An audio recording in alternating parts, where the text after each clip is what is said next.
তো একটা সময় আমি খুব প্রত্যন্ত অঞ্চলে যেতাম, রিমোট এরিয়ায়, বিল আর বিল একটা গ্রাম। দাওয়াত করছে তো আমি চলে যাব, কোরআনের কথা আমার পৌঁছাইতে হবে সব জায়গায়।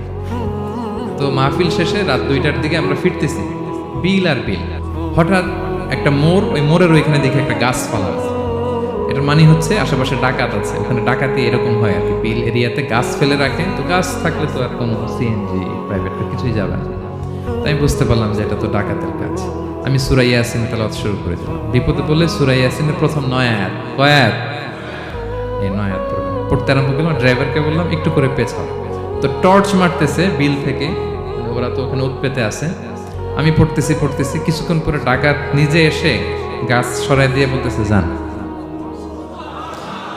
মানে ও কি করবে ও নিজেও বুঝতেছে না, ও যে কি করবে, ও কি করতে হবে ওটা মানে বুদ্ধি জ্ঞান সে হারাই ফেলছে। সে শুধু গাছটা সরালো, বলতেছে যান।